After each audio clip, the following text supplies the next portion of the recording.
But the greatest blessing of all is Allah's pleasure. Allah subhanahu wa ta'ala being pleased with you. You know, Imam al-Shafi'i rahimahullah ta'ala, he said, I want a show of heads here. How many of you were born Muslim? How many of you? All of us were born Muslim. I know we're going to have that answer, but how many of you were born into Muslim families? Raise your hand again, please. Everyone raise your hand that was born into Muslim families. Do you realize how easy you had it? People spend their entire lives trying to find Islam, trying to find meaning and purpose in life. And it was just given to you when you were born. And Imam al-Shafi'i rahimahullah ta'ala, he has a very beautiful dua.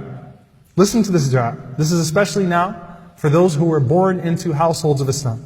قال يا رب رزقتني الإسلام ولم أسألك.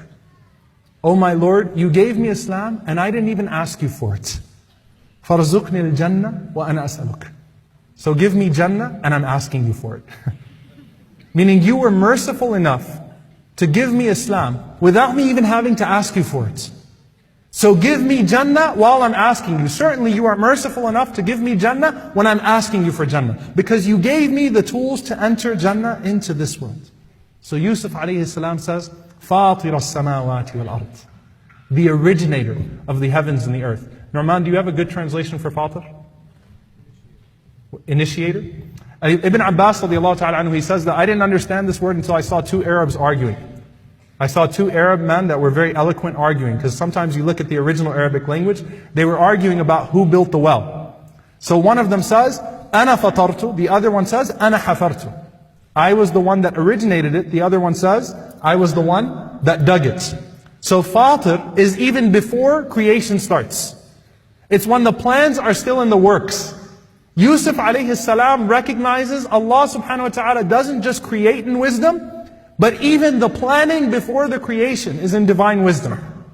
And he's acknowledging that trust in Allah subhanahu wa ta'ala. That this entire time, as these plans were made up for my roller coaster of a life, you knew what you were doing. فَاطِرَ السَّمَاوَاتِ وَالْأَرْضِ. You knew what you were doing with the creation of the heavens and the earth, and that is far greater than my creation. أَنْتَ وَلِيِّي فِي الدُّنْيَا وَالْآخِرَةِ. I love this. He says, you are my guardian in this life and the next. What's Yusuf alayhi salam saying?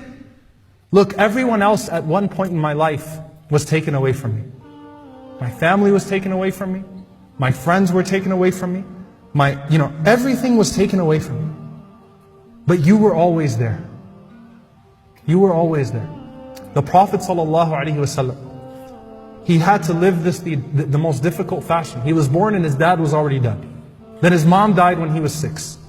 Then his grandfather who was taking care of him died when he was 8. Then his uncle died. Then the Prophet ﷺ gets married and his first 2 children die. And then the Prophet ﷺ's uncle who's taking care of him, he dies as well.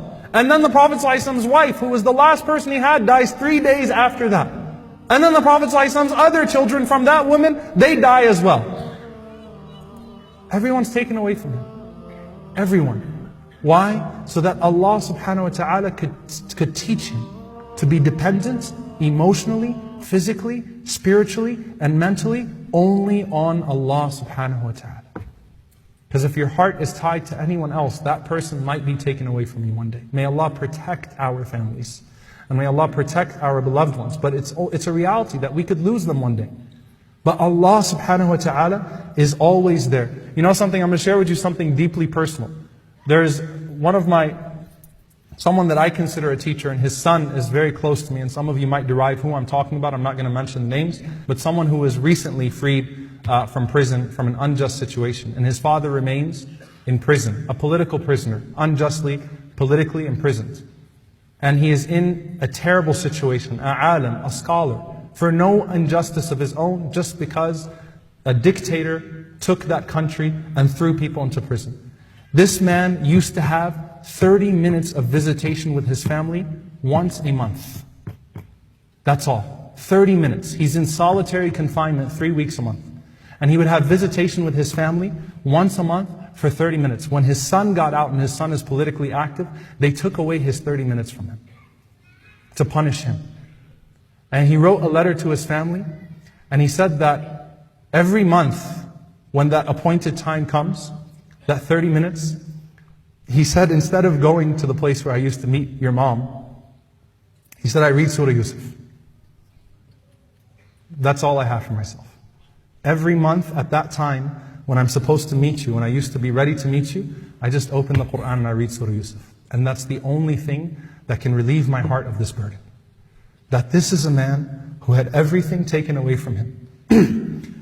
And all he asked Allah for, أَنْتَ وَلِيِّي فِي الدُّنْيَا وَالْآخِرَةِ. You are my wali, you are my guardian in this world and the next. تَوَفَّنِي مُسْلِمًا وَالْحِقْنِي بِالصَّالِحِينَ. Let me die as a Muslim.